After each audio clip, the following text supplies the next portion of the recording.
Bismillahirrahmanirrahim. Assalamualaikum warahmatullahi wabarakatuh. Alhamdulillahilladzi bi ni'matihi tatimmu shalihat. Segala puji bagi Allah Subhanahu wa taala dengan nikmatnya mudah-mudahan semakin menyempurnakan kebaikan dan kesalehan kita. Alhamdulillahi ala kulli hal. Segala puji bagi Allah atas segala urusan yang menimpa dalam kehidupan kita, baik yang sesuai dengan harapan ataupun kadang-kadang belum sesuai dengan apa yang kita inginkan. Tapi yakinlah, al-insanu munabbir Allahul muqaddir. Manusia boleh berencana tapi Allah lah yang memiliki takdir. Salawat dan salam semoga selalu tercurahkan kepada teladan kita baginda Rasulullah Muhammad sallallahu alaihi wasallam. Teman-teman yang benar-benar dirahmati Allah, sebelum Kareza memulai kajian kita hari ini, Kareza ingin kita sama-sama mengingat terlebih dahulu tentang bagaimana Nabi Sallallahu Alaihi Wasallam dengan semua rangkaian peristiwa yang pernah terjadi di dalam kehidupan beliau. Salah satu contohnya adalah peristiwa-peristiwa yang menjadi pelajaran berharga, yang itu adalah salah satu episode di dalam banyaknya episode di dalam kehidupan Nabi Sallallahu Alaihi Wasallam. Maka Kareza akan mulai dengan satu kisah. Nanti Kareza akan bertanya, teman-teman pernah mendengar atau pernah tahu atau tidak tentang kisah yang lain yang luar biasa dari Nabi Sallallahu Alaihi Wasallam. Kisah yang pertama adalah kisah Nabi Sallallahu Alaihi Wasallam dengan seorang wanita yang memberikan anggur yang rasanya asam. Kalau pernah dengar kisah itu, jadi Nabi pernah diberikan oleh seorang perempuan, yaitu anggur, setangkai anggur yang ternyata anggur itu isinya atau rasanya asam.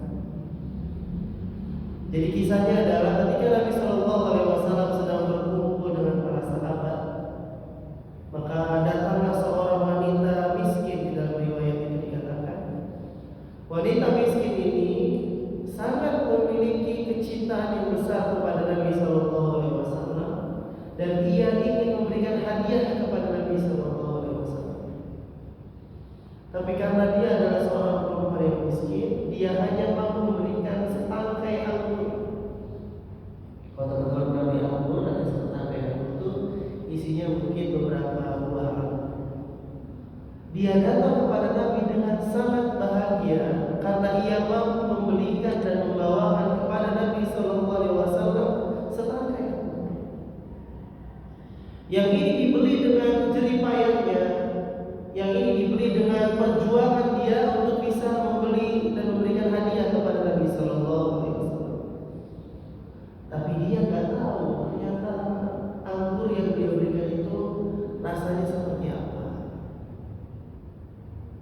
Lalu ketika Nabi dan para sahabat sedang berkumpul, diberikanlah anggur ini kepada Nabi Sallallahu Alaihi Wasallam. Dan ketika Nabi menerima anggur tersebut, Nabi memakan satu anggur. Lalu Nabi terus memakan anggur-anggur tersebut sampai habis. Dan ini sesuatu hal yang tidak biasa. Biasanya itu Nabi kalau makan, apa yang dimakan Nabi ditawarkan kepada para sahabat. Jadi Nabi SAW itu biasanya kalau makan sesuatu, selalu yang dia makan akan ditawarkan kepada para sahabat. Ya mirip-mirip kayak kita lah, kalau lagi kumpul sama teman-teman mahasiswa, teman-teman kuliah, teman-teman kosan, kita selalu bilang, makan ya makan. Padahal kita cuma punya makan misalnya satu piring nasi, tapi kita tawarkan teman-teman kita. Sebagaimana Nabi SAW yang selalu menawarkan apa yang Nabi miliki, karena Nabi ini orang yang dermawan. Nabi itu jangankan yang dia makan, yang Nabi pakai itu, kalau ada sahabat yang suka dan memuji pakaian yang digunakan Nabi, Nabi itu akan pulang lalu Nabi berikan pakaian tersebut kepada sahabat yang memuji, yang dia menginginkan pakaian tersebut. Maka kondisi ini kondisi yang tidak biasa. Jadi Nabi makan buah anggur, lalu makan setelah itu Nabi makan lagi anggurnya, lalu Nabi makan lagi sampai habis anggurnya.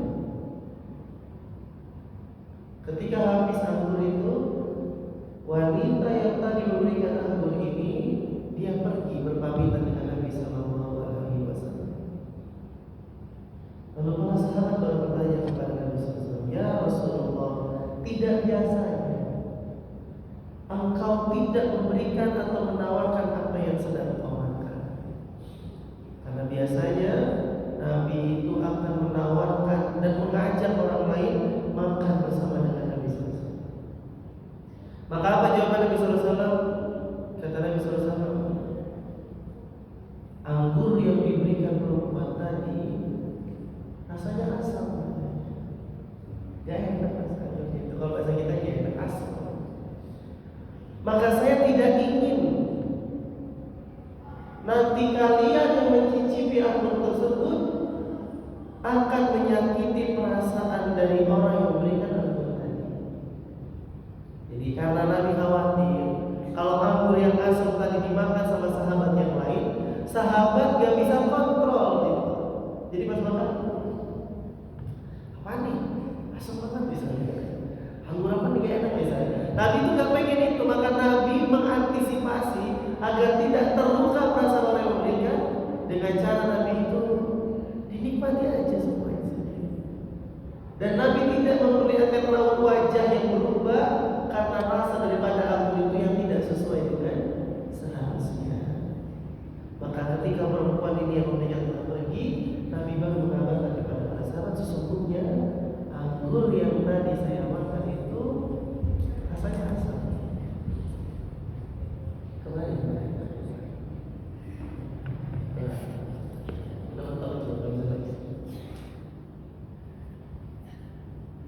Jadi ternyata itu alasan Nabi Sallallahu Alaihi Wasallam yang tidak menawarkan anggur-anggur itu kepada para sahabat.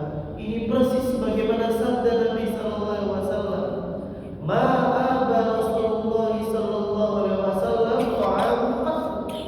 Tidaklah pernah sekalipun Nabi Sallallahu Alaihi Wasallam itu mencaci maki makanan. Maksudnya Nabi gak pernah bilang makanan itu gak enak, makanan itu tidak sesuai dan lain sebagainya. Jadi Nabi kalau tidak cocok dengan makanan yang diberikan, biasanya Nabi tidak memakan. Jadi Nabi tidak apa? Ini siapa yang masak sih? Bisa masak atau enggak sih? Masa sih? Jadi Nabi itu sangat menjaga perasaannya, menjaga perasaan orang yang memberikan, yang memasak dan lain sebagainya. Sebagaimana dahulu Nabi Sallallahu Alaihi Wasallam pernah berniat untuk berpuasa sunnah, tapi ternyata ketika selesai sholat subuh Nabi pulang ke rumah, Ibunda Aisyah sudah memasakkan makanan kesukaan Nabi Sallallahu Alaihi Wasallam. Maka ketika itu Aisyah bertanya dan Aisyah lupa kalau itu ada hari di mana Nabi Sallallahu Alaihi Wasallam berpuasa sunnah. Biasanya Nabi puasa itu Senin dan Kamis ataupun ayam Rabi. Maka kata Nabi Sallallahu Alaihi Wasallam, tadi saya sudah berniat puasa, tapi sekarang saya membatalkannya. Kenapa? Nabi tidak ingin mengecewakan perasaan daripada Ibunda Aisyah yang sudah memasak dengan penuh perasaan. Nah itulah sepenggal daripada kisah Nabi Sallallahu Alaihi Wasallam yang memiliki pelajaran berharga. Apa pelajaran berharganya? Hargai pemberian orang.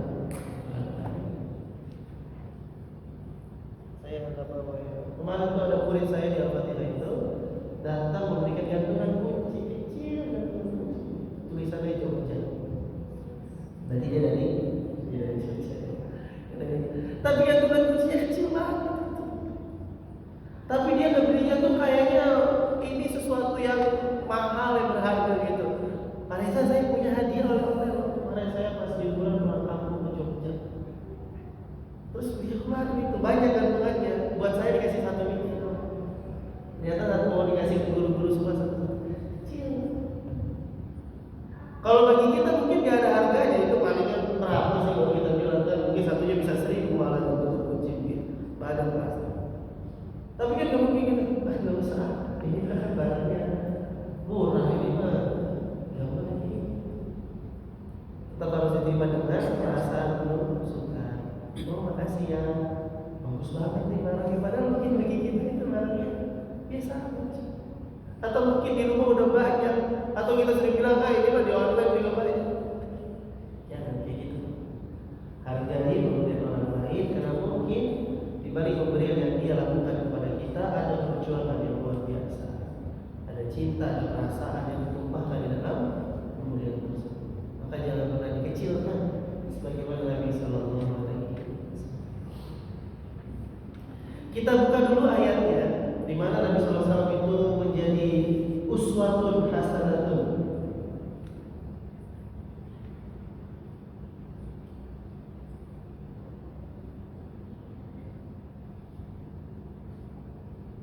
Surat Al-Ahzab, silakan teman-teman buka.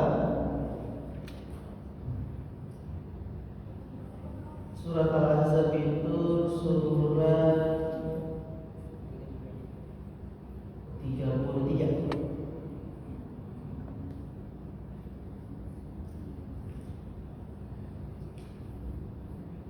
Ayat 21.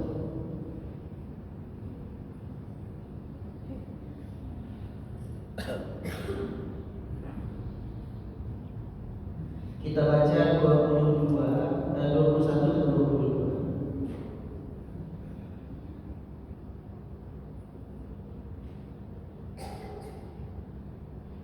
Surat Al-Ahzab surat 33, kita baca bersama-sama ayat 21 dan 20.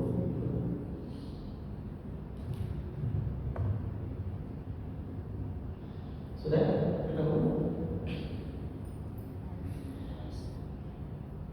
Kita awal dengan ta'awuz dan basmalah.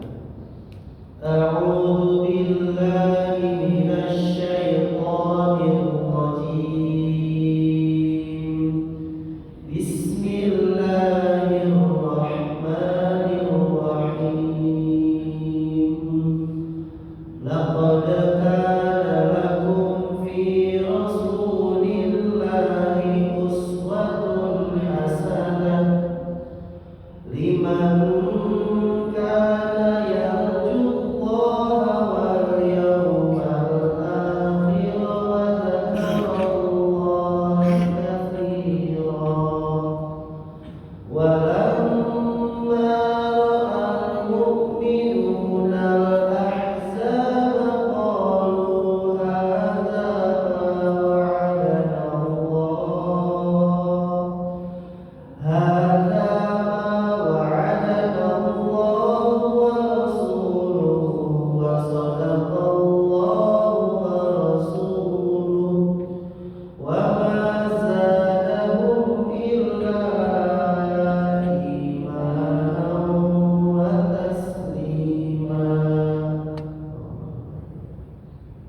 teman-teman bisa lihat terjemahannya.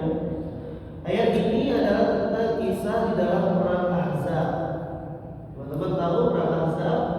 Perang Ahzab itu sering disebut dengan perang Panik atau perang Khandaq, di mana nanti ada kejadian para sahabat itu pas lagi gali panik itu ada yang tombaknya itu pas mau menggali itu panik itu betul-betul ya, panik itu kayak apa ya, kali gitu kali ya. Jadi dibikin di kota Madinah itu, di kota Madinah di tengah itu sekelilingnya dibuat galian, digali. Galiannya itu yang lebarnya tidak bisa dilompati oleh kuda, dan kalau orang jatuh ke dalam galian tidak bisa naik ke atas. Jadi galian itu lumayan lebar dan lumayan dalam. Ketika proses penggalian itu, para sahabat ada di mana tombak mereka yang mau menggali itu terbentuk dengan sebuah batu yang tidak bisa dihancurkan. Akhirnya mereka lapor kepada Nabi Sallallahu Alaihi Wasallam, ya Rasulullah, ini ada hambatan. Maka datanglah Nabi Sallallahu Alaihi Wasallam ketika melihat ternyata ada sebuah batu besar yang tidak bisa digali. Maka Nabi dimintakan untuk membawakan sesuatu untuk menggali. Lalu Nabi baca Bismillah Allahu Akbar, lalu Nabi menghancurkan daripada batu itu. Di situ Nabi bilang bahwa kita akan menghancurkan Persia dan Romawi.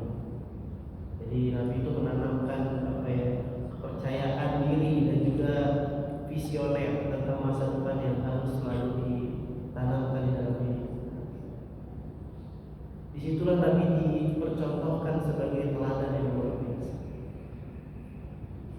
Sungguh telah ada pada diri Rasulullah SAW itu suri teladan yang baik bagimu, bagi orang-orang yang mengharapkan rahmat Allah Subhanahu wa taala dan kedatangan hari kiamat, dan bagi orang-orang yang banyak mengingat Allah. Jadi Nabi SAW itu bisa menjadi teladan bagi orang-orang yang banyak mengingat Allah, bagi orang-orang yang mengharapkan perjumpaan dengan Allah, bagi orang-orang yang percaya adanya hari kiamat. Makanya ada buku judulnya Muhammad Sang Inspirator. Jadi Nabi itu sebagai kepala keluarga, sebagai panglima perang, Nabi itu paling sabar, Nabi itu orang yang sangat dermawan, Nabi itu orang yang sangat peduli. Itu semua dibawakan kisahnya dalam bentuk inspirasi-inspirasi kisah. Termasuk di dalam kisah ini, berarti salah satu inspirasi daripada kehidupan Nabi SAW adalah beliau adalah orang yang sangat menghargai pemberian orang lain. Maka telah ada dalam diri Nabi SAW itu teladan. Yang teladan itu adalah keteladanan yang bisa kita contoh karena Nabi datang dari kalangan manusia. Jadi nanti kita nggak boleh bilang itu kan Nabi. Nabi itu kan manusia, makan dan minum sama seperti kita. Bisa kita teladan. Nah, itu salah satu part episode dalam kehidupan Nabi SAW yang punya makna luar biasa. Sekarang saya mau kasih kesempatan. Ada yang pernah mendengar kisah dari Nabi Muhammad SAW